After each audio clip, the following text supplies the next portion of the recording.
Hello and welcome to NoCB, a grand strategy podcast. I am your host, Leanna Hafer, and I am here with our wonderful panel, including Rose, Hello there.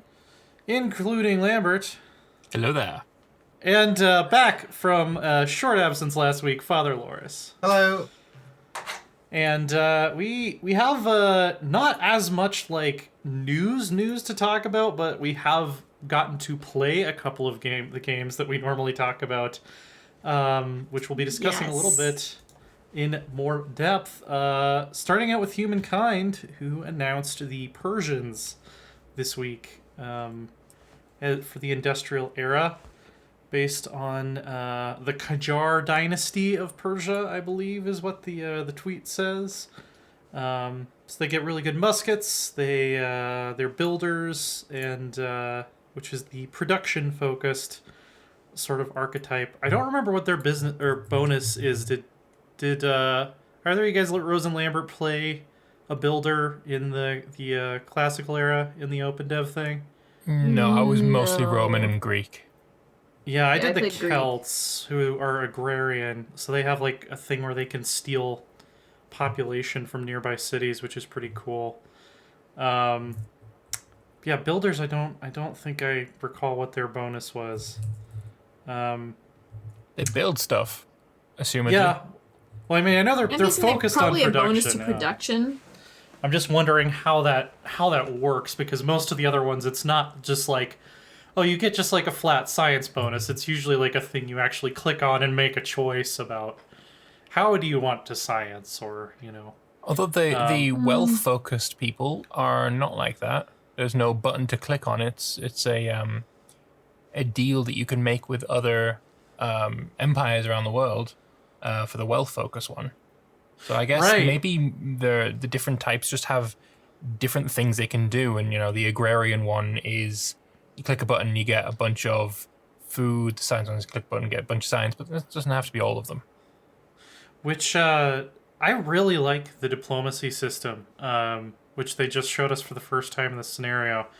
I'm actually working on a preview, like a full video preview for it that should be going up fairly soon. I think. Do you guys already have videos up? Mine went up today. Yes. Yeah. Okay, cool. About 3 hours ago. The diplomacy system is really cool. Like, especially with like the crisis system, where it's like, oh, you're spreading your culture into my lands, so I can make a demand of you to stop doing that, and if you don't stop, like, my morale ticks up, so you're basically building up over time, like, this rhetoric for your people to be, oh, we want to go attack, or we will have a lot of enthusiasm to attack these people because we've had this long-standing grievance with them. I thought that was a cool spin on not just doing, you either have a CB or you don't. Like, it's almost like a CB that you can level up over time, which I thought was pretty cool. That's kind of awesome. I haven't actually seen that yet because I've only played the Bronze Age era, the start with the Nubians, and I only met my neighbors come relatively close to the end of the era. So maybe I'll see that when I'm playing as the Romans for the next era. Yeah. See, I didn't have that issue because my culture was so strong that I was angry at I was telling the other guys that they should give me their cities because those cities were culturally mine. Yeah. And they were just ignoring that, so... So what we learned here is that Leanna has just outed herself as a bad Humankind player. Hey, I had in our press group, I had the second highest score in the first open dev scenario out of anybody, so... but I just wasn't focusing on culture so much. I had the highest, but I did absolutely abuse the ransacking. You spiffed it. Yeah, I spiffed the hell out of that. Yeah. Okay, here we go. Here's diplomacy. I'm gonna pop it up right here. The other thing I thought was kind of neat is that, at least in the earlier eras, you can have that diplomatic setting where it's like skirmishes are tolerated, where it's like you can fight other civs' armies without going to war with them as long as you're both in neutral territory.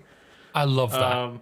Yeah, Absolutely and like love that. it'll upset them, but it doesn't mean you're at war, which is cool. Mm-hmm. Like you can stop somebody from claiming an outpost without like calling down the wrath of their entire civilization on you. Which Um, makes a lot of sense, yeah, realistically. It does. I don't think I know of another historical strategy, grand strategy, 4X, any kind of game like that that really has these kinds of conflicts. Not wars, but conflicts between civilizations. And it's something that happened all the damn time. yeah. It was actually one of my favorite additions for Waking the Tiger for Hearts of Iron 4, where um, you could have those small border conflicts for like a single state. I wish they would do that sort of thing Well, more often. what was interesting as well in here, like as you can see, I'm the Greeks over on this side, and there's the Zhao. And we have an alliance, so our treaties are completely different from if you don't have an alliance. Yeah, uh-huh. And they change over the eras, and I think they can even change based on what civics you pick, possibly. I didn't get that far, but It is definitely one of the That most would be in-depth interesting. diplomacy systems I've seen in a while. yeah. Mm-hmm. And then the Let's see other if I can thing. pull up. Oh yeah, go for it. No, I'm just gonna try and find the screen of trading treaties when you're not allied. I know it's Oh, a and bit of a the- meme to like compare any 4X game to Civilization, but I think that any comparison with the diplomacy is Humankind is going to blow Civilization out of the water. There's no ridiculous stuff that happens. There's no like in Total War, do not attack. If you do not accept, we will attack. Like that kind of thing. That doesn't happen. Like it's so in depth, and I love it. See, I would love There we because go. we've talked before about how the diplomacy in Stellaris just doesn't quite feel there yet. Like I would love them to adopt some of these ideas in Stellaris. Like give me more like complex treaties. Like maybe I can sign a treaty that's like, okay, like skirmishes are allowed in the frontier sector. But we aren't like actually at war. The whole the kinship system is really cool too, because I think it looks at where your value or ethics sliders are compared to their ethics sliders, and kind of establishes a baseline for diplomacy from that, which is pretty cool. All right, so here we go. Here's the treaties from the ancient era if you're not allied. And there's difference. You can trade everything, only luxuries. You can have no new trades. Don't share any information. Reveal your capital. Share maps completely. Open borders, closed borders. Non-aggression pact, or just tolerate skirmishes, as Leanna was talking about earlier. Oh, and the trade where it costs more based on what method of transport you're using. I also thought that was really cool. Like if you have a sea route to their capital, it's actually cheaper in terms of gold to trade resources with them, which is I also thought was cool. Makes 100% sense as well. Yeah, but then like that gives you more incentive to build roads and stuff too. But then the other thing we got to see in this build that was pretty huge that wasn't in the last one is the new independent peoples, which is a really interesting take on barbarians. Ooh, yes. Where They're like- bastards. They're actually bastards. They killed so many of my scouts. I was rich as hell, so I just patronized all of them and was like slowly going around assimilating them when I ran out of The time. thing about patronizing them is you have to be the majority culture in their area to be able to patronize them. So these hippo guys, I patronized them at the end and pulled them in because they were majority culture, but there was someone else I was patronizing that the Hittites, whoever they turned into, I forgot, they had majority culture with them. So even though I was the only one patronizing them, they refused to join me. Huh. I that's attacked kind of Lullaban and got a new city out of it, and I was like, oh, I was kind of hoping to put this into my other city, but I can't. But I like that they have a life cycle to them too. Like they'll settle down and then like they'll rise to this like zenith point, and then if you don't patronize or conquer them, the independent empire or the independent peoples will just eventually go into decline and disappear. So I'm assuming there's going to be less of them from like the medieval era onward, because even in the classical era, I was seeing one or two that were like, yeah, this civilization is in decline and will be gone in 10 turns or whatever. Or you can do what Gauss saying in chat and just conquer them. Yeah, no, that's what I did, but that's like kind of my playstyle. Oh, you're playing a culture that historically we have no evidence that they ever went to war. Just conquer the world. Why not? That's basically me. So, yeah, that's my playstyle. I just conquer you. See, I did the exact opposite, and I found it to be fairly viable. I mean, the AI in this scenario were set on casual, which is like they'll never go to war with you, so we'll see how it works in the final game. But I was allied with the only other two big civs on the island, and I was patronizing all of the independent people that bordered me, and I had like 2 military units, and it didn't really matter because I was just rich enough to pay everybody not to attack me, which was kind of cool. But and then eventually they became part of my empire, so that was a lot of fun. We also got to see the religion. Oh, talk about Crisis first. We've got a guy in chat asking about Crises. I was not able to click on the tab. You've just had it open. No. Well, there we go. Yeah, that's the Crisis tab right there. You just had it open. Like, this is treaties. There's Crisis right there. Yeah, I know. You had tab. You were tabbed into Crises, like in the couple of screens ago. Oh, so it was here. Oops. Oh, yeah, there we go. Yay.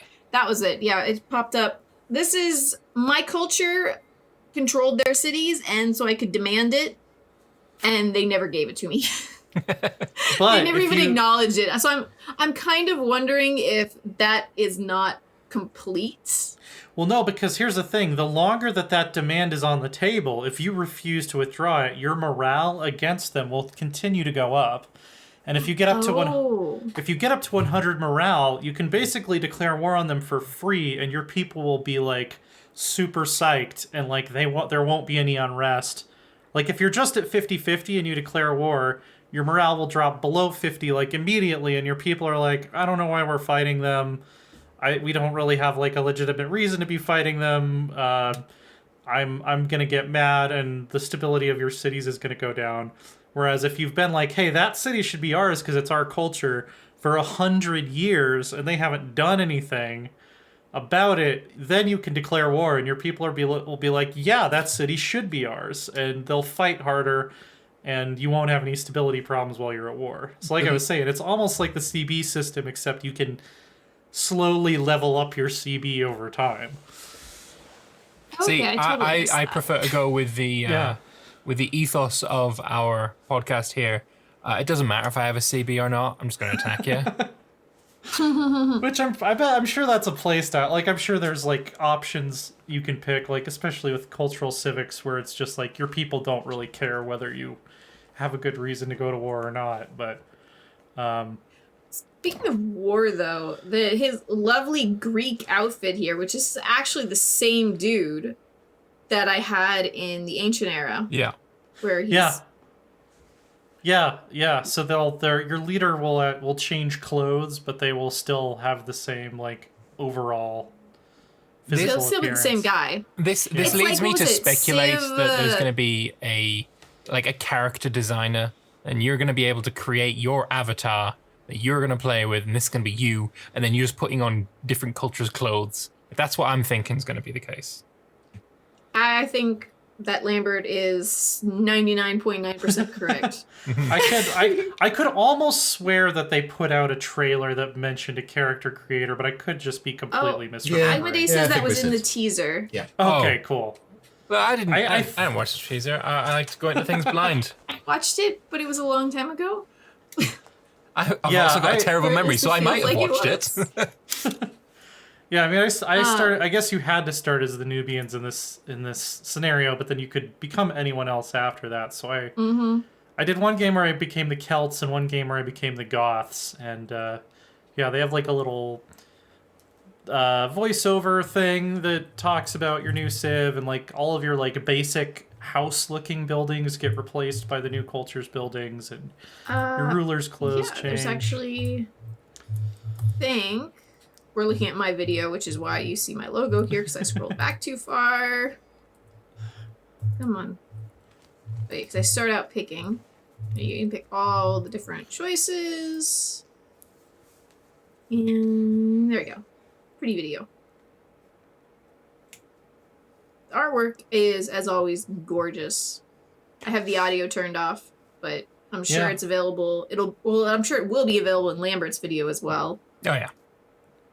I'm a little sad that they didn't have some specific artwork for this open dev scenario, like they had for all of the other ones. Oh, like the splash art or whatever that they have? Yeah, because those are really pretty. They are. This is probably... This scenario specifically was the first time that I think I could finally see, okay, I understand how this is going to be, like, way different from Civ now. Like, it's still similar, obviously, but, like... and then here we go, the deeds. We didn't get to talk about the deeds before. Oh, that's true. So you get fame points from completing these the first person. I mean, we couldn't exactly build trains or railways in this open dev. But if you're the first one to build a railway line between two cities, you get 100 fame. I mean, speak for yourself. I was railwaying it up in my game, and I was still Bronze Age. Bronze Age rail tracks. Why not? You could technically make rails out of bronze. I don't know if you could make a boiler that would actually support enough steam pressure to drive even a small locomotive, but yeah. Rose. I hate to inform you, but I beat you. I just checked my video. I had 16 more fame than you. Let me see what I ended at. Hang on, I'm curious. Well, you have to tell me about how you do when you get to the end of the classical, because the classical I ended with like 2,900 or something. I will definitely make sure to beat that too.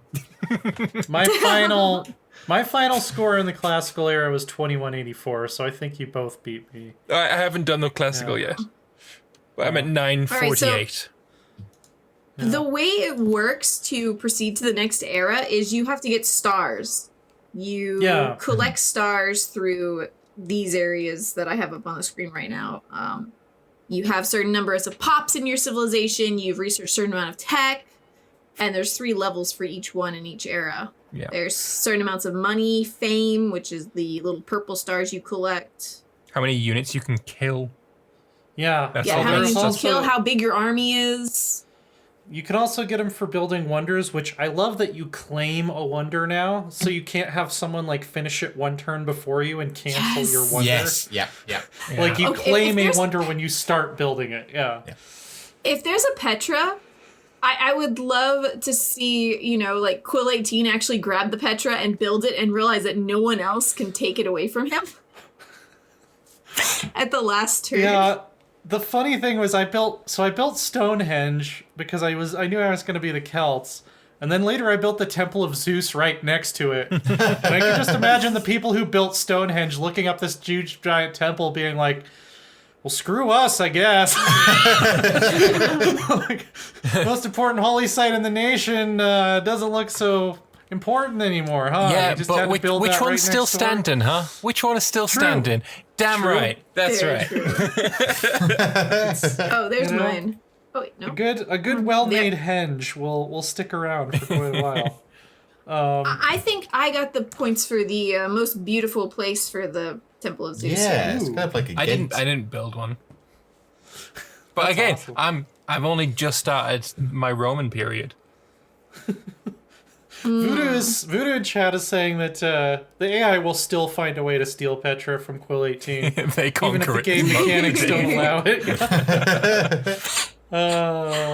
Oh wow! And Did you go finish the stream at 4,600? All right, now just damn it. What? He's finished his 4,634 fame. That's incredible. Yeah. I was honestly just screwing around, so. Oh, but here's how you patronize these guys over here. You pay money on the left, and you get your level all the way up, so they stop being so violent towards you. Some of them are not violent. Some of them are just happy and friendly and watch your troops go by. Other ones will chase you across the map. Yeah. Yeah, it was the Dacians that were constantly messing with my shit. They're very aggressive. Well, I mean, they've got an option, right? They leave my scouts doing their scouting, or I'll pay them in the end of a gladius. Oh, there you go. Yeah. This scenario definitely has me very excited to try the full game in a way that I don't think the previous ones quite did. I was a little worried it was going to be too similar to Civ, and now I'm like, okay, this is very different from Civ, and I can see what they're going for. The combat scenarios killed that worry for me very early on. None of the combat scenarios felt anything like Civ. No. That's true, although just Civ with better combat, for me, I don't think would have been enough to get me really excited about it. That's fair. The fact that it has better combat and better diplomacy and this better new empire building. Yeah, new independent here's the people society. mechanic. Yeah. So Leanne was talking about how you could have kinship with other empires. Yeah. You pick your civics and it moves you towards, are you more technological? Are you more sort of religious, communal? I forget the other different ones were. I went over them at some point in the video. It's traditional and progressive is the bottom one, and then there's individualism versus collectivism, globalism versus nationalism, and was it liberty versus law or something? I think it was. Is it That might be. legitimacy? Or it's I don't remember what the right top to one rule, is. or The top one is communal versus individual. It's the the third one. I can't remember. I think it's liberty versus something. I can't. They give you different bonuses on settlement when you settle cities and stuff. Yeah. Yeah, you're right. I think it's liberty versus order or something like that. Yeah, I think that's it. Yeah. 100% is going to be a mod that adds in, your Civ's political compass. There you go. Oh, I go over it here. No, maybe I don't. No, never mind. So,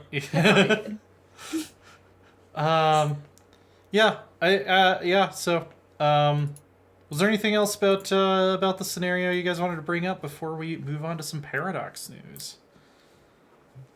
I can't wait for the next open dev, which I'm hoping, considering the game they've announced will come out in April 2021, and it's the end of October. I'm hoping for at least one open dev, if not two. This build ran only on Stadia, by the way. It actually looks pretty good. You can kind of tell there's some video compression for sure. But I had to do a full screen capture. Yeah, and there's a little bit of interface lag, but for a turn-based strategy game, who cares? This is probably the type of game I think something like Stadia is made for. I was pretty impressed overall with the performance. I wasn't. Yeah. Really? I really wasn't. No, I had a lot of artifacting. My download speed is 100 meg down. I should not be having any issues in streaming this game. Stadia is not the way that I think I will ever play anything ever. I don't think I will too. I mean, I could see if I'm on my laptop and I'm traveling and my laptop isn't as powerful as my home gaming PC, it wouldn't be able to run everything on max settings. Maybe it would be nice to be able to stream something on max settings, from my MacBook or whatever. I've always hated Stadia. See, I had no issue because but I was recording it, not streaming it. I've always grown up with terrible internet, and I know that there's lots of people out there in the world that also have terrible internet for no fault of their own. They can pay as much money as they want to have the best internet available in their country, but if you're living in mid Wales or the arse end of Australia or something, you can't get good internet. Yeah. So there's even places here in the US that don't have good internet. There was a place here in New York where we were looking at a house, and there was no fiber optic or high speed, really. Yeah. It was even close to metro areas, it could had be an oil hard to tank find for good heat internet. and a septic system and. So I don't want Stadia to succeed for that reason, really.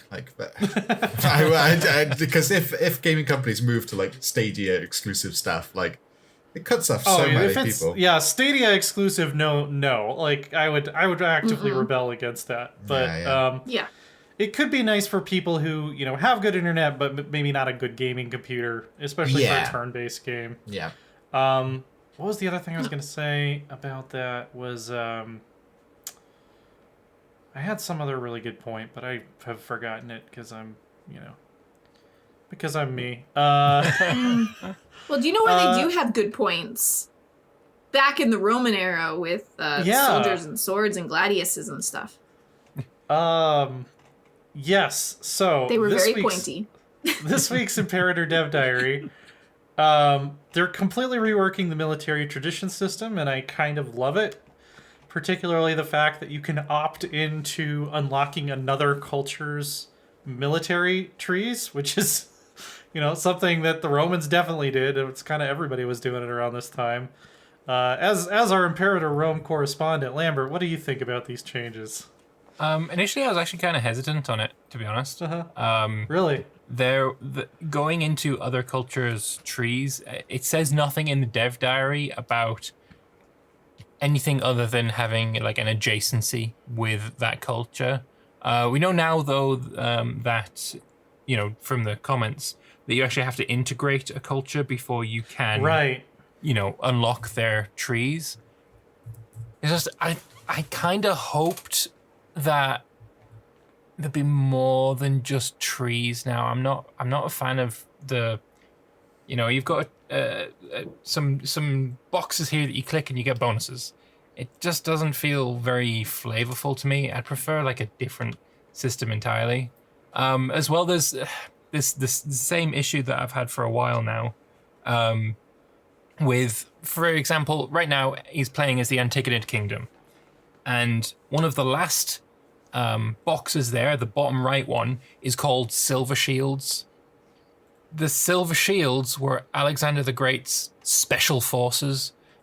They predate the game that he's playing right now, and yet the Antigonid Kingdom doesn't have them.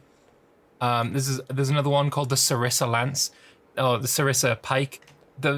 They have that. They should have that from the very start of the game. It makes no sense that you have to spend however much military experience, 1, 2, 3, 400, 500 military experience before you get things that you start the game with.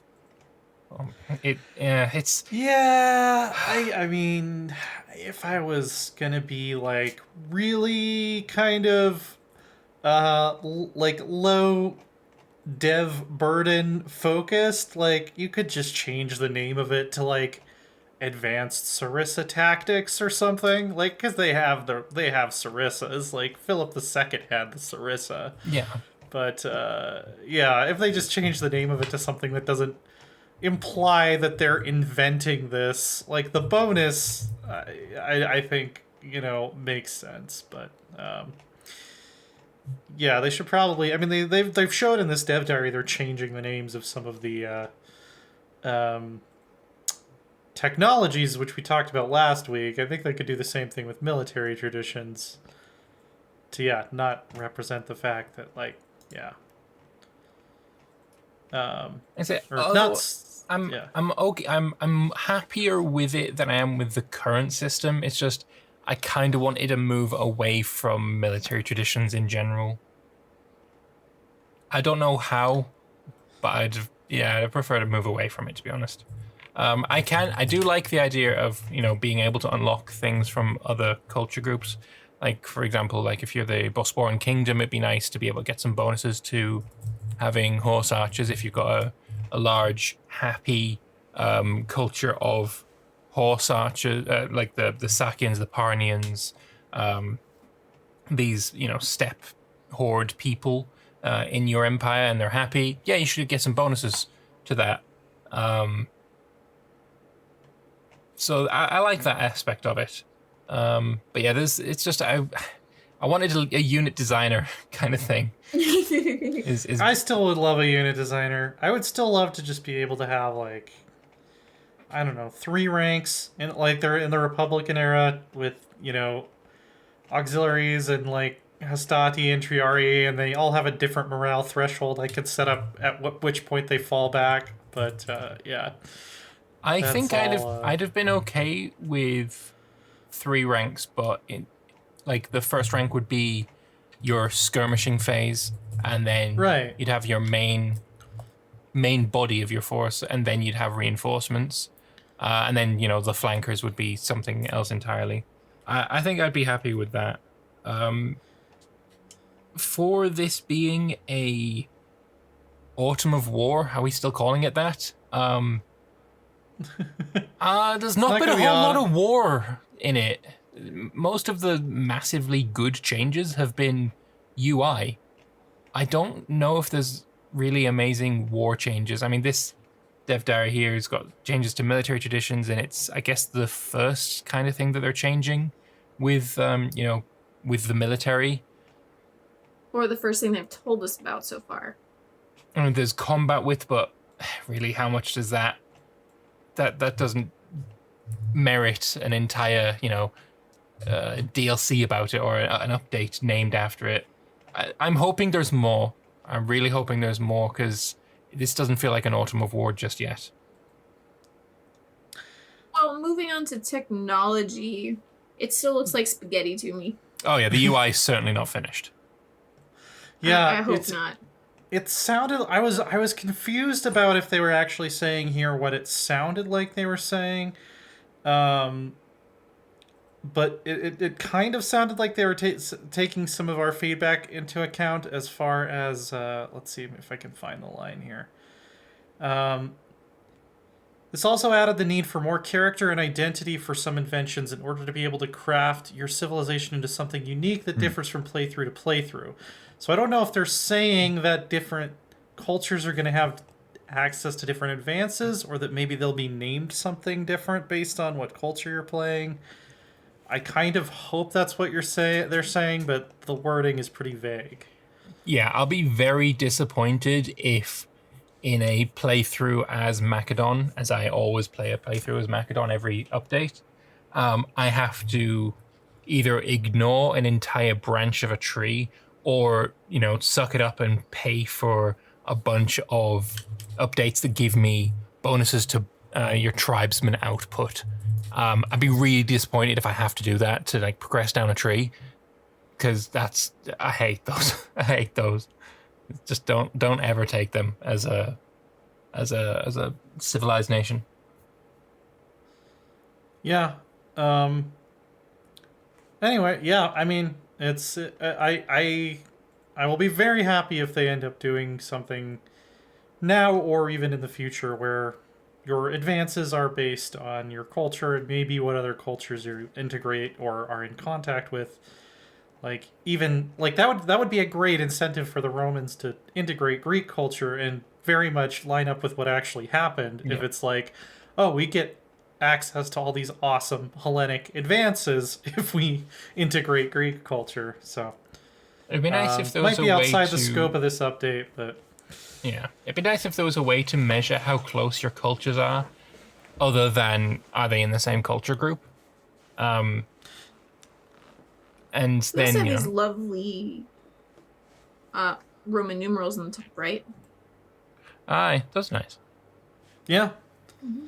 Adding more flair to the UI so it doesn't just look like text boxes. We've had a very quiet Father Loris. I want to make sure he hasn't left us to go chase after a horse or something. I'm still here. I'm just reading up on stuff. Sorry. I don't have much to input on it. I just generally quite like it. My opinions have stayed the same basically since last development diary. Yeah, it's not a huge change. Although they did also they showed off some texts that do stuff more than flat modifiers, which I think has been one of the most common criticisms that I agree with of Imperator, is that it just feels like a lot of flat modifiers. So you can get one where your mercenaries can't be bought off by other players. 100% need to take that in multiplayer games.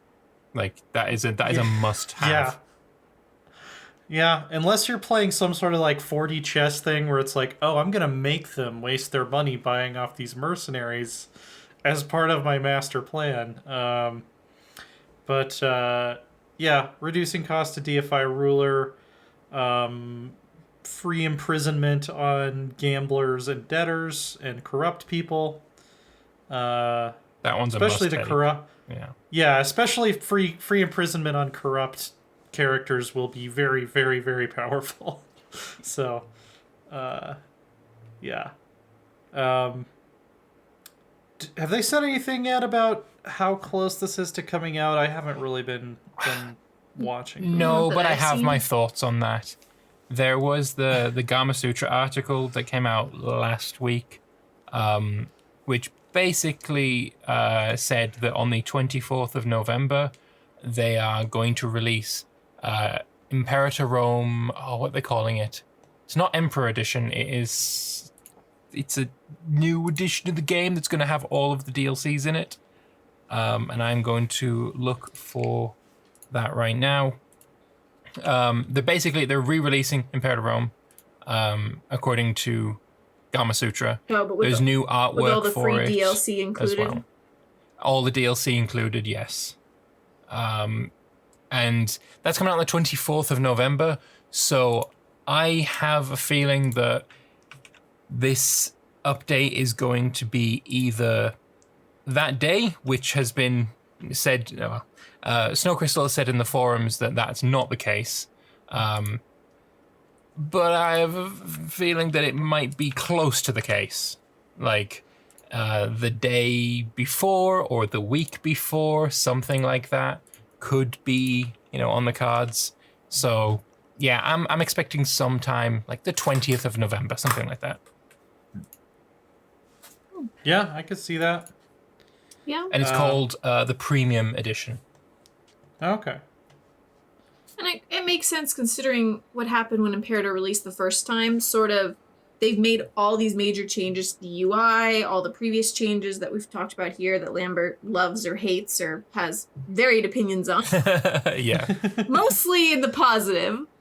But it would make sense sort of to say, hey guys, we've really polished this. We've done a lot of work on it. Go check it out. Yeah. Yeah. I mean, it's what happened to Total War Rome 2. That game came out and it was a big ball of trash.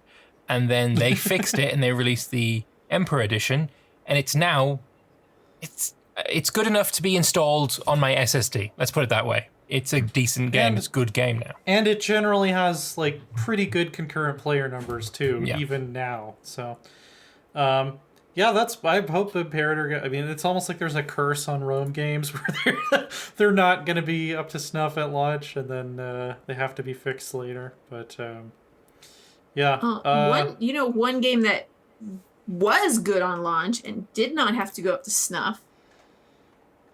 Oh, what could it be? Yeah, CK3. Like seriously. So it was their best launch for sure. Yeah, 100%. What is your amazing scoop, Rose, that is being picked up across the CK3 community? Matthew Close, one of the lovely CK3 devs, posted this image on Twitter about 6 days ago, about a week ago, and said, playing as your gal Matilda of Tuscany, a true classic. Any strategy tips for me?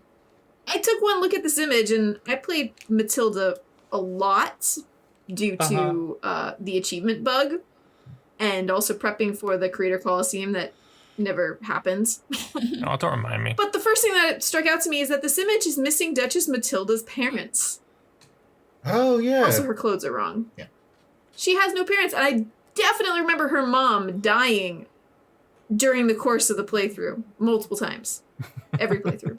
Mm-hmm. Poor lady. And then you look down here, and the year's a little wrong. It says 867. Duchess Matilda wasn't alive then. Interesting. Whatever could this mean? She's also under a king and not under the HRE Emperor, if you look at the crown. So what is the explanation for this madness? Character designer. The thing, they promised us back before the game released. I know, and we have Matt in chat as Black Ninja saying, "Oh, well, now isn't that truly strange?" Shocking. Yeah. I know. It's because it's spooky season. Yeah. Mm-hmm. Yeah. Yeah. We got a spooky looking guy too, I believe. Yeah. See, spooky season. Yeah. You need to just start believing me. Yeah. No, I think Rose is completely right. I think that they're teasing the character designer. Oh yeah. So, yeah. And then I think Lambert, you had an idea about our second image here from Matt saying, isn't this a menacing fellow? Looks like he's more likely to trick than treat you. He'd be very grateful if you'd let him murder you this Halloween. See, I'm going to give the credit for that one to Agamade. This was his hypothesis. That skull there, it might be how many people you've killed. Oh, and that was awesome. Agamade's idea there. And I want that. I want that so hard. It would make sense considering we had that in CK2. So it's one of those things, why didn't we have it in CK3? Especially when every single battle that you've got these guys, fighting as your little leaders have completely blocked. Yeah, your knights. Knights. I'm playing an Indian playthrough and they're called Shurveers, so I forgot the name for the European ones. Yeah. But they're killing like tons of people, tons of levies and men-at-arms and such, and then they've got character kills. I want to see a list of these. I want to see a list of how many levies he's murdered. I want to see a list of how many men-at-arms he's murdered. I want to see a list of every single character that he is literally torn the head from. I remember you fondly. On the other side, love goes with war. Princessity in chat saying we should have a lovers gallery to better keep track of all the bastards too. So keep track of everyone you've seduced, even if you're not your lover anymore. You never were your lover. In my recent playthrough, I went for that achievement. Seduce 10 characters, and it just proved to me that this playstyle is not for me because honestly, didn't find it so fun. Don't really like the whole seducing playstyle. I guess it's something really popular that I don't really get. Meanwhile, I'm like 10. That's rookie numbers. Exactly. It was a struggle for me to do 10, let's be honest. You only seduce 10 people in a lifetime and you get an achievement for it? Come on. But then also my entire country was just riddled to it was beplaguified by lover's pox. It was disgusting. That tends to happen. Look, coronavirus ain't got shit on the herpes that was going around my court. I'm telling you now, it was disgusting. Yeah, that tends to happen. Yep, especially if someone starts visiting the brothel. Yeah, so that was my wife actually. She was rakish. Like it was a family thing. It was awful. Yeah. You're just keeping it in the family? I haven't done that one yet. Circle? I haven't done that one yet. I'm not looking forward to that. I don't even have the achievement for having an inbred child. Although my son did make his concubine. You'll get that when you go for perfect circle. Yeah. My son did make his sister his concubine. Don't know how. It was just no. I hate it. It's CK3. This doesn't really surprise me. Although, halfway through the game, you kind of forced into it if you want any decent traits whatsoever, because you, the player, are kind of the only one playing, eugenicist.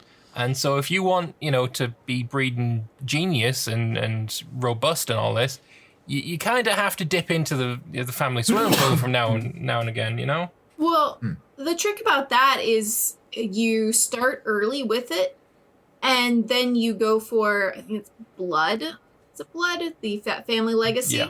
So you can marry into the other houses in your dynasty. And they're far enough away that you're not going to worry about being inbred, but they're also collecting traits. I do go with blood every time. It's so powerful. I love it. Blood is pretty overpowered. Yeah.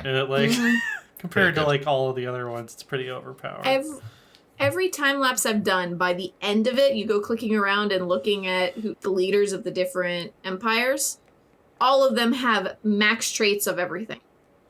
What? All 4 of them. They have genius, the fertile one. I forgot the name of it. The bunny rabbit. Fecund. I kind of think they should tone down the inheritance of inheritable traits a little bit, or increase the chances that you'll get the level 2 version and not the level 3 version. I feel like genius and Herculean and Amazonian and stuff should be a little bit more rare and a little bit harder to get than they are.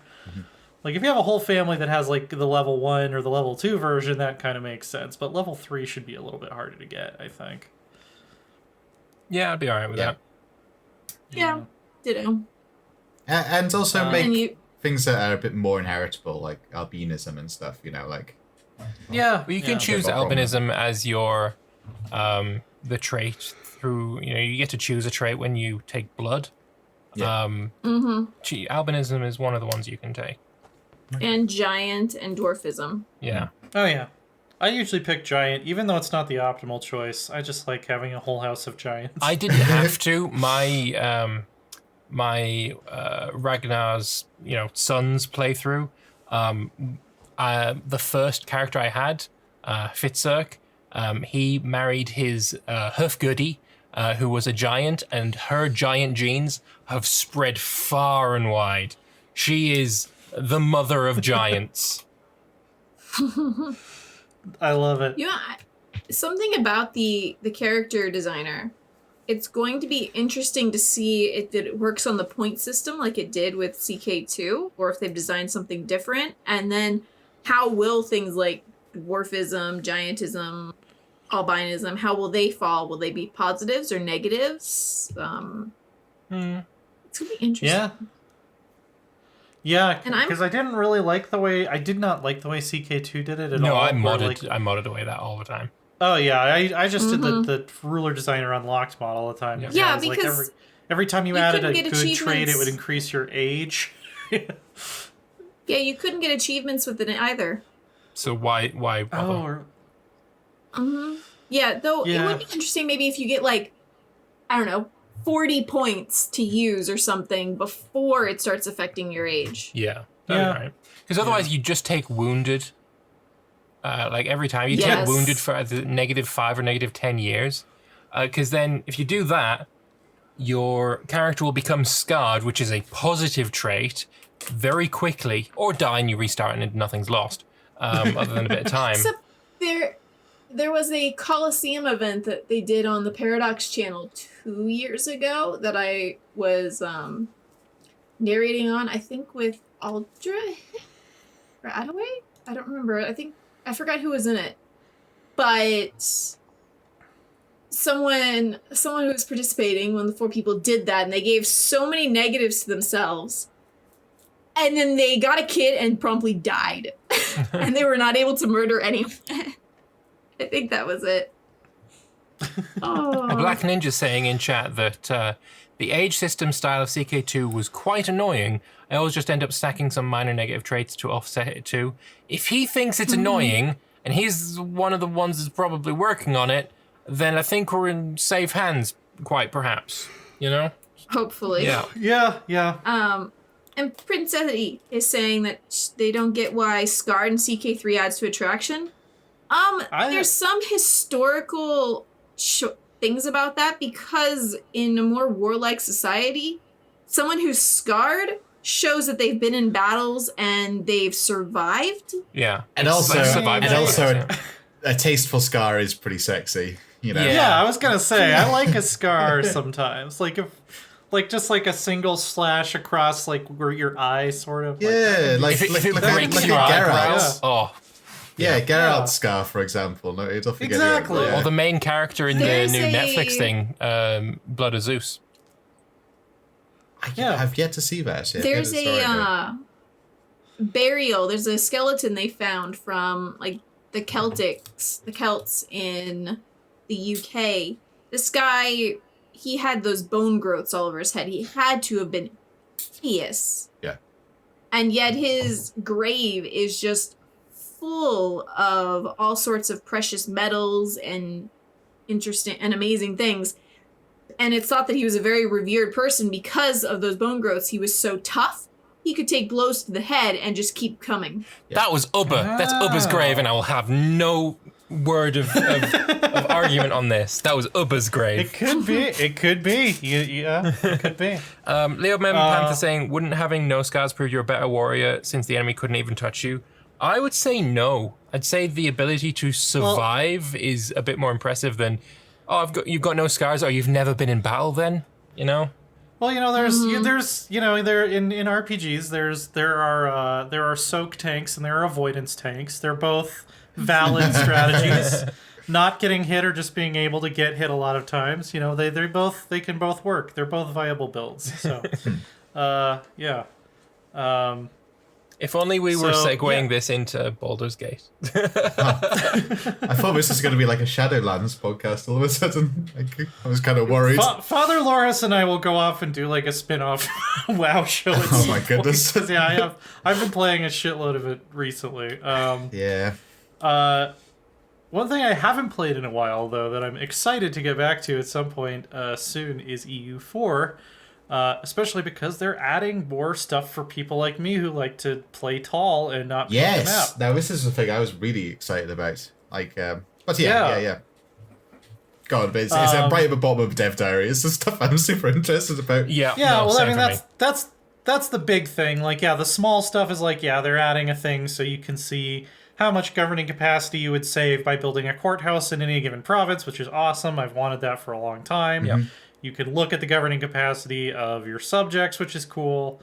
But then the big thing is this expand infrastructure, which for a cost of plus 200 governing capacity, which is kind of nothing if you're playing tall. Yeah, like I never run out of mountains of it, don't you? Like if you're playing with Dutch, like, and you got in loads of trade companies and colonies, you're pissing out governing capacity and you don't know what to do with it. But now, like, you can double down on a manufactory or triple down on a manufacturing. That's so powerful. That's amazing. Extra manufactory slots is like game changing, and you can do it as many times as you want. It seems like for every 15 development, you can add another building slot and another manufactory slot. I'm just wondering how, like, obviously the money-making manufacturer, you can only have one of them because it's based on the trade good. Although, having said that, if you build a manufactory in a province that has, I don't know, copper, and then, you know, the Enlightenment turns around and turns that lovely little province into coal, can you then click that button, get yourself another manufactory slot, and then build a furnace on it? Yeah, that's what I was thinking, because the old one stays, doesn't it? Yeah. But I don't know if it gets disabled.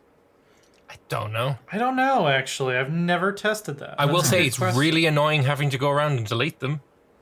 Oh, no, I tell you what. Deleting it is a pain in the ass, but man, it is so satisfying when you get those furnaces online. Oh, yeah, they're really nice. Especially if you're in Britain. Yeah.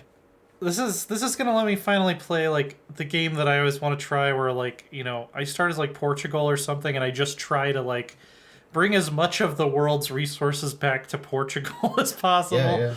Like that's gonna be a lot of fun. They mentioned Switzerland is gonna be another great one for this. Dutch, I like to play tall. 100%. Yeah. Like, Oh yeah. There's so many Netherlands. Even like if you're playing like China, you know, like I always get to the point where I'm China. It's like, well, I've gotten all of historical China, even like the Greater Qing Dynasty. It's like, well, now I've got all this. I don't really want to expand. I don't want to like take any historical stuff. So now what do I do? Yeah. Now is the thing to do it. Imagine I would imagine the 21 people who have disliked this are the world conquest types who will find any button that makes you, you know, spend more governing capacity absolutely heinous. It's 100%. It's those people. Yeah, no, I don't think... Since they introduced governing capacity, I don't think I have ever hit the cap. Oh, look, it's literally the first comment.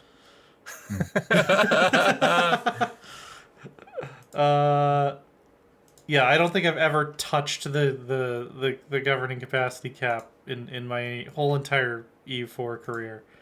Very rarely. I mean, here's the great thing. This is a button that if you don't want to use it, you can just not click it. Yeah. Is the great thing about that. Yeah, exactly. I love how he's also criticizing the size of the button as if that's not like a work in progress. Yeah. I mean, you're 100%. lucky it doesn't have a picture of a skull in paint. You know, that's... No, I'd say we're incredibly unlucky, but it doesn't. I want to see more Groogy dev art. I want that in the base game. Oh, yeah, for sure. Yep. Yeah. And you know, I just want to go ahead and criticize the second image there, where we're looking at, you know, vassals governing capacity. The green number there, you can barely see it behind the other screens. So you might want to change that before release, because otherwise, blah blah blah blah blah, I hate people. One thing I really want with vassal interactions is, do you ever find yourself in a situation where you rapidly beat up the Incas or the Mexicans, and then you find out that they are way behind on technology or colonial states, and they're constantly going bankrupt, and it's almost impossible to get them out of their terrible rut of corruption that they're stuck in forever. I want a way of boosting up those colonies a bit, and I can't seem to. There should be. I mean, you can bail them out over and over and over and over and over again, but they never seem to catch up well. Yeah, you can give them money and you can build stuff in their territory, but it would be nice if there was a way to have some more interactions as far as, I don't know, maybe giving them a domestic policy agenda of some kind. Yeah. Focus on having less debt or something. I mean, debt's kind of an issue for the AI in general right now. Yeah. Because of mercenaries. I would like to be able to spend my mana points to tech them up, because that's a big problem. Is they always have this sort of massive tech difference that adds to their corruption constantly. I would like it if the game didn't have mana, but that's just me. Yeah, but it's so ingrained. I knew that was going to be Lambert's response to that. I know what I like, I know what I don't. Yeah.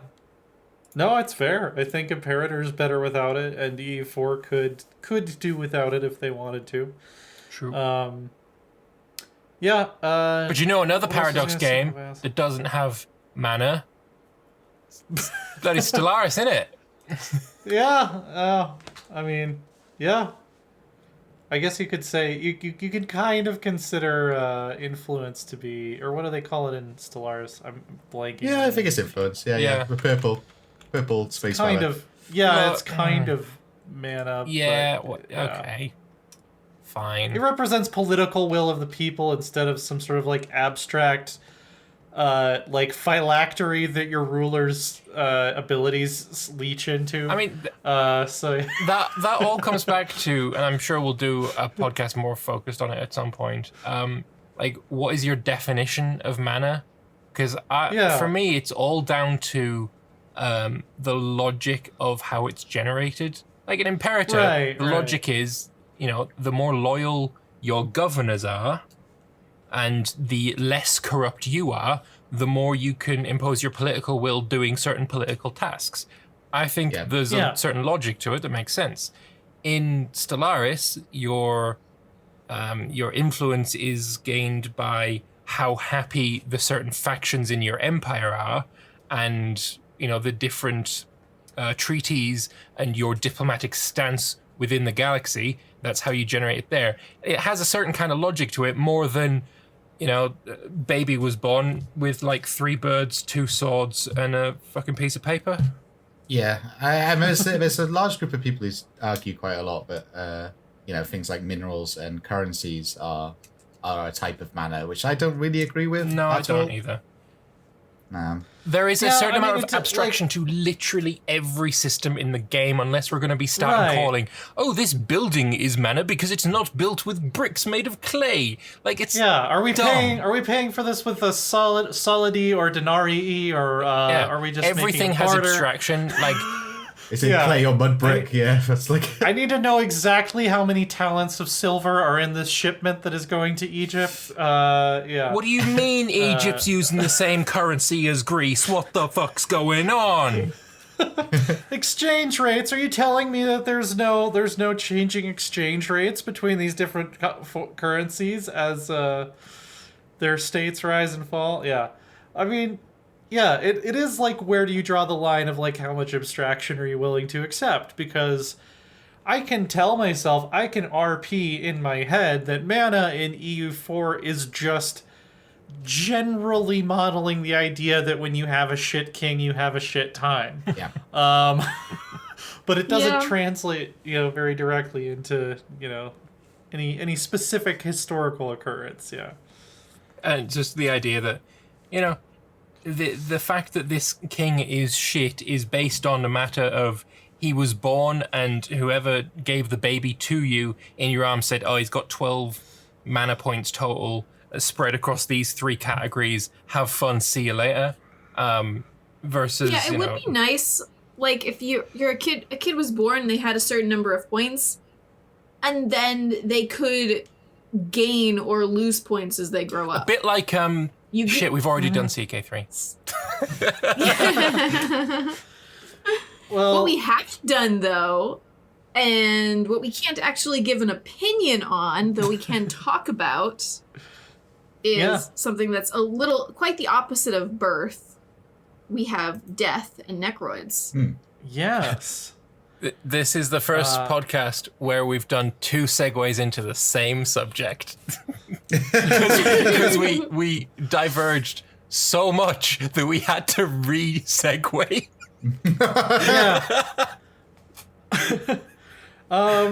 So we got some spooky aliens. There aren't like a ton of like other big features other than the new Necroid stuff, it seems like.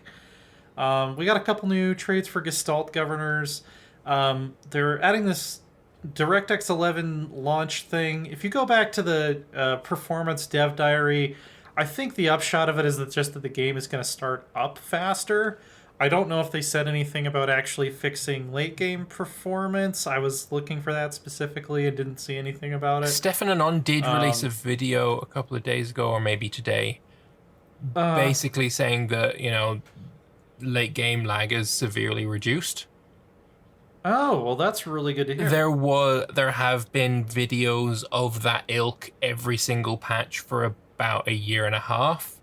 So, I mean, take it with a grain of salt. But Stefan Anon he's legit. He's cool. He knows what he's talking about.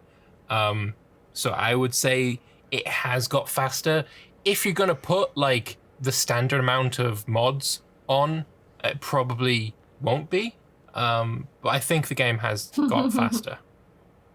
And I say the standard amount of mods because everyone puts a ton of mods in, because of course you do. Well, yeah. Of course you do. Yeah. Well, what's interesting though is that we have this little side panel now that tells us the different DLC and if we own it or not. Yeah, I like that. Yeah, nice that it tells you like what is in it. Like if you don't have the DLC, then click it. You can read a little synopsis about what the DLC has, what it would be useful for. Like you can see on the bottom there, like if you want to play this kind of thing, then perhaps use this DLC. That'd be nice. Yeah. Mm-hmm. I don't know why Lithoid would be recommended for Necroids owners, because those are two like mutually exclusive things. But yeah. You can have some rocky Necroids. Yeah, why not? Since of course. Can you do both? I don't think so. I think Lithoids are its own separate thing. Yep, you couldn't, because they have matched with Origin. But you could, pick Jeff here and make him Lithoid, I guess. Everyone's going about I don't Jeff, know why. Oh god, sorry. What was that? I don't know why Jeff became a meme. He's a funny looking fella. I think because Mr. Freak wanted to make him a meme. I know, but why that portrait specifically? Like, what's special about that? Other than the fact it looks like he's got a single testicle hanging off his chin. Like, other than that, like, what? I mean, Jeff is a funny name, is so far up in the air, it's above his eyes. He's just snobby and he believes he's the best, and forget all the rest. Oh god, his chin even wobbles like a testicle. Why would you want to ascend to become that? See, I like that one because he looks fucking evil. The big turtle guy smile. is by far the best, in my opinion. This guy looks like he's got a tree on his head. He sort of reminds me of like shamans that you'll see in like various movies. He looks like a shaman, is basically what I'm saying. Yeah. He does, yeah. He does have that kind of look to him. And then with the slug guys in a jar. Yeah, there's your water-based race. Stop complaining now. No, never. No. Yeah, it's my two favorites of it: the jar people and the turtle dude. Like turtle dude, I'm a big fan of. Which one's the turtle dude? Is that the last one? He's like bottom left. He's got The like one I have up? Yeah, I presume he's got a shell underneath that giant like rope that he's got on his back. See, I don't like him at all. I really don't like that one. I was calling him the necro elephant because he was like kind of a trunk going on. Yeah. He kind of reminds me of those guys from the Dark Crystal. Like, and I love the shoulder why. pads too. Yeah. It's all about the pauldrons. He does. He looks like he could be like a Jim Henson creation. Yeah. So we have different tastes in death. We have the new names, which some of these are, fairly weird. And then we get to, what was it? Yeah, number 3. We have, no, is it number 3? You're looking at number 4 now. Yeah, I don't remember. One of them was just kind of funny to me. I don't remember why. There you go. From Iron Womb. Well, the number 2 is Egyptian based, and I think the fleet names are like translations or something of like the Egyptian style. Oh yeah, those sound. I still think Egyptian, we should just be able to make custom name sets without changing the checksum. I always thought that was an odd one. Yeah. I mean, you can just mod it in.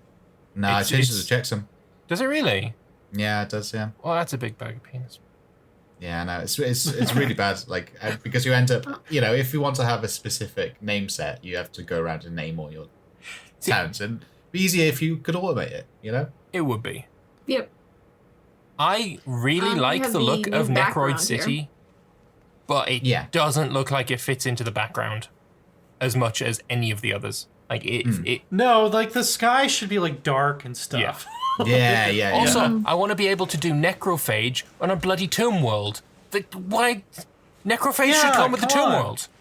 Mm-hmm. Yeah. Well, there's necrophage. Yeah, we're running into this issue now where like some of these origins would be really cool to use together, and I'm a little bummed that you can't mix and match them. Necrophage is on a tomb world. Yeah, or like necrophage hegemons who like demand tribute of necrophytes from their vassal empires would be really cool. Yes. Necrophage with Doomsday. They revealed themselves and took over the planet because the other pre-patent species has decided, they're going to blow it up, basically. Or they screwed everything up, and so now you've taken control, and you have to fix everything. Yeah. I mean, thankfully you can mod in Origins, and I've been led to believe that on a modding scale it's not that difficult. Not a modder, can't really confirm that or deny that. But you can mod in Origins, and I assume that if, there is a Doomsday origin and a Necrophage origin, you'll be able to take the code from both, mash them together, bit of magic, and you've got a new origin with both of them in. I assume that's how it works. Again, not modder, can't say. But I mean, if you really want to play these kind of things, then you're gonna be able to. But like, Necrophage should come with the Tomb World. I will die on that Well, and also hill. you wouldn't get the events. You wouldn't get the events for both origins unless you also went in and modded those events to show up for the new origin that you created. So it's a bit more involved. It is a little bit more complicated than that. Yeah. There we go, Princessity. New origins are really easy to create. When you introduce them, they rework the whole start game scripting to make it as simple as pleasant as possible. I love it. Well, that's actually awesome to hear. I love it when games companies make modding as smooth as possible. Like, because let's be honest, mods increase the life of a game, and they don't take sales away. Yep. And you should never be anti-modding. Yeah, I don't think anyone here disagrees with that. Oh, we have our new voice. Oh, I should unmute. Hold on. I have the game muted for a moment. We have our new voice. Oh, I have to make it so we can all hear.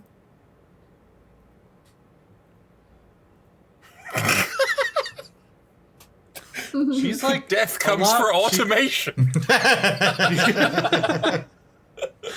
Guess she's a Luddite then. No, she sounds like a lot more like a phone GPS than I was expecting. I was kind of hoping it would be a little scarier than that. I wish we were more popular, because that would instantly become a meme. Death comes for automation. I love it. I absolutely love it. Oh. Well, then we have our new Necroid ships. The worker voice, just because, Loris, I don't know if you thought this too, but just because I've been playing WoW, it just makes me think of a Draenei now. Well, I've only just started playing WoW, so like my friends recently got me into it, and they will rue the day. So you fell down that rabbit hole. Good luck. Nah, yeah, not too hard, thankfully. I'm playing it for work, so I have an excuse. I don't have a problem. I said I don't have a problem. No. All right. So I wanted to show. Another thing with the new origin is you can your main race, your Necroid race cannot be born. They don't grow on your planet. Well, it is. They are only created. It's negative 75% growth speed. If you are the only race on that planet, they will grow just very slowly. If there's like any other races there, then they will. So like the chances that another type of pop will grow is basically the same, is it? It's much higher. Yeah. Mm-hmm. Okay. Got it. You're effectively never gonna have your primary race growing. It's all about the necrophytes, which I love. It's such a cool. Yep. And you start by building the Chamber of Elevation, which makes it so it's 3 necrophyte jobs. They use consumer goods to give you food and unity and amenities. And then every 10 years, those 3 guys turn into your main Necroid race. Has anybody seen what happens if you do synthetic evolution as a Necroid? I know what the robot pop looks like, but I haven't done it. Well, because I'm just wondering, because once you're mechanical, are the necrophytes just ascending to become mechanical now, or how does that work? That's a good point. I have no idea. Because that would be cool if you had a machine empire where every once in a while a number of organic pops would turn into synths, but I don't know if that's how that works. Yeah, I always didn't quite like. There is an upgrade for your house, so you can get 6 necrophyte jobs, and then you get +1 for every 50 pops on the planet. So this one has 7 necrophytes, I believe. You're generally going to have 7 or 8. That makes me want to just make a crypt world that's just like a megalopolis or an ecumenopolis that is just full of necrophytes. You can only have one of those buildings per world, though. Mm-hmm. So but if it's +1 per every 50 pops, and you can get 200 pops on the same planet, then you're only looking at +10 every 10 years. Mm-hmm. Yep. Yeah. It's still not huge. That makes sense. We still need slaves. We don't want to clean the toilets. The best way to do it, the way that is going to get you the most of your primary species, I think, is probably going to be putting one on every planet. Instead of converging them all in a single place. Mm-hmm. It's not like feeding from slaves. Right. There's definitely wide is better than tall in this case. Yeah, I imagine a thrall world is actually pretty useful as a. Yeah, I'd love it if you could be able to do a thrall world that would have, you can now build 3 or 5 of these places. Mm-hmm. Yeah. I don't know if necrophages actually have toilets to clean. I don't know if part of the ascension process might involve getting your colon sewed shut. Well, no, the necrophages, your primary pops, their entire job is cleaning the galaxy of all these inferior races. Exactly. We also have the Undead Army Civic, which is pretty cool. So, my assault army of Mr. Snobby Pants here do damage of 2.25 to 4.5. Undead, it's the same damage, but look at the difference of morale damage: 3.6 to 7.2, and then 2.25 to 4.5. And not affected by morale damage either. They also are not affected by morale damage at all. And they're not limited by pops, so you can build which is quite nice, because it's really annoying when you're I have my tough guys that I made just so that they'll be good army dudes, and my Fang Faces here, and I can only build 4 of them. That's terrible. But I can build as many undead as I want, and they terrify everybody.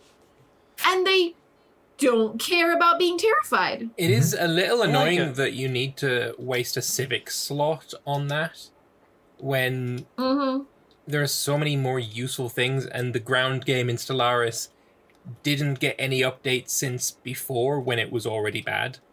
Like, it needed an upgrade to really make it really worth taking the reanimated armies. I can kind of, my energy is not looking well. That's actually much better than it's been. I haven't. They have an energy crisis here. They make up for it with everything else. Look at the minerals. Yeah, you can always just sell stuff on the market. It's fine. Yeah, I mean, with that level of consumer goods, you're in no energy crisis. Yeah, I think it's going to be an interesting playstyle. Looking forward to checking it out. Especially looking forward to seeing how the end game performance is now. That's been my main concern for a while. So probably talking more in depth about it next week. Yeah, more of a chance to play it through. Right. This is the year 2318, and I had it on faster tech 0.25, so I can go through things. So before we get out of here for today, Rose, what have you been up to, and where can people find your stuff? I've been on YouTube. Let's see, I had 2 Humankind videos go up this week playing the open dev. I had this lovely run here of the Mr. Snobby Pants, also known as Jeff. And then CK3 as well. I need to do some more CK3 achievements, but the last hotfix broke my achievement run about halfway through. That sucks. Which kind of torqued me off, so I might be waiting to do another one until we get whatever patch is coming with. I'm guessing it'll be a 1.2 patch, probably with the ruler designer and such. That would be my guess, yeah. That'd be nice. Yeah, because I can't sit down and play for 8 hours in a row right now. Not with the Rosebud. I hope they add an achievement for, like, have one character kill 1,000 people. Like, I want that. Just give me that. You pretty much have to go to war and just imprison a lot of people, too. Yeah, I mean, that works, too. To get that, I would think. I don't care how they die, just as long as they die. No, it has to be an honorable combat. If they're in your prison and unarmed, that doesn't count. Thing is, they ended up in your prison through honorable content. But we don't. Okay, if you captured them, then that's fair. Personally, we have to add in an entirely new mechanic that tracks which characters were specifically captured by which other characters. I'm sure it'll be an easy fix. Yeah. I don't care how they die, just as long as they do.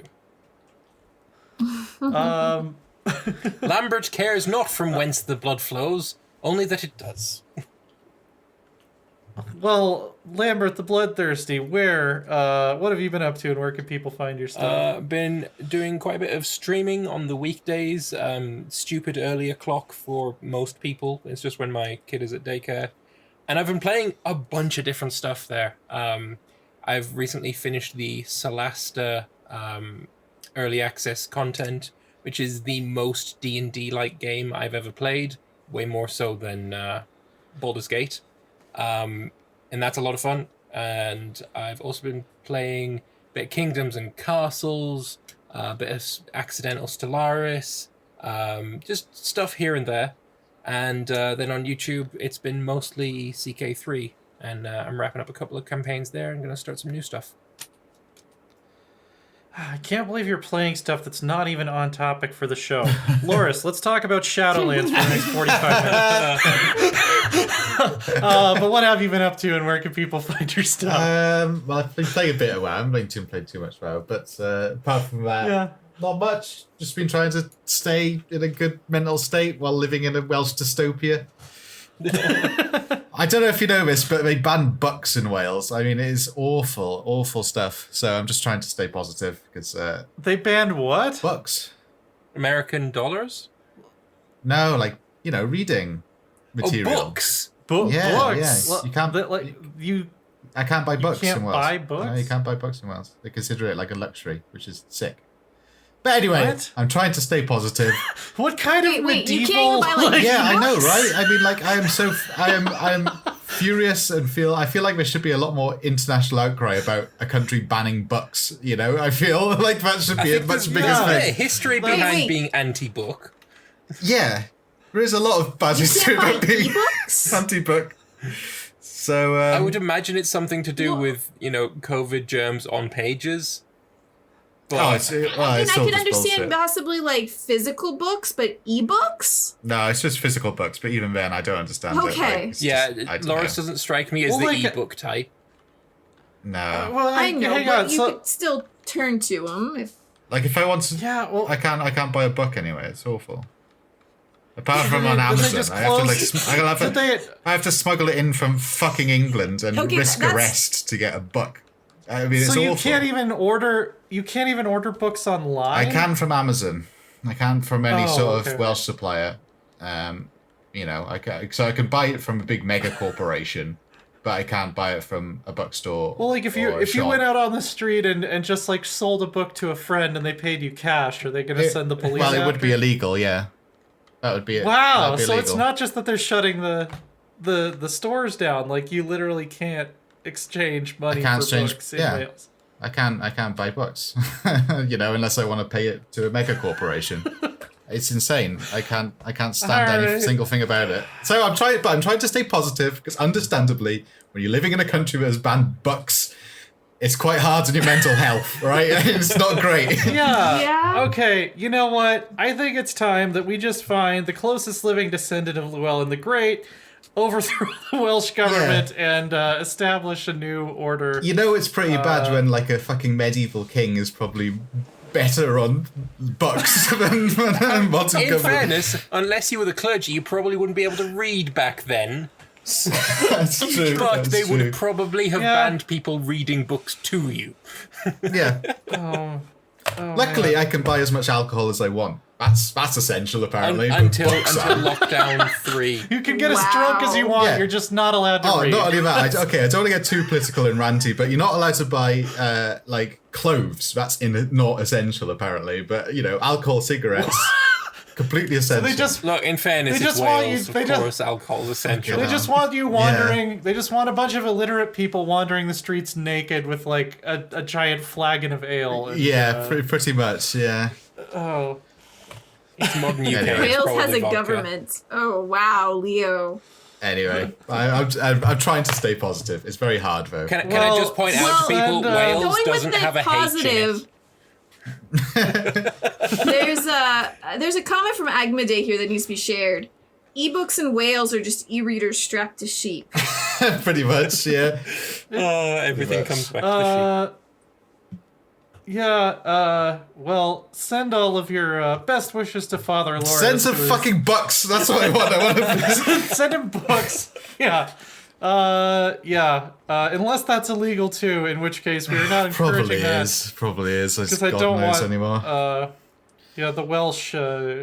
I don't know who is like the Welsh version of like I don't know MI6. I guess it would be MI6. It would be MI6. Yeah. But they have like a separate Welsh MI6 that's like specifically for Welsh issues or something.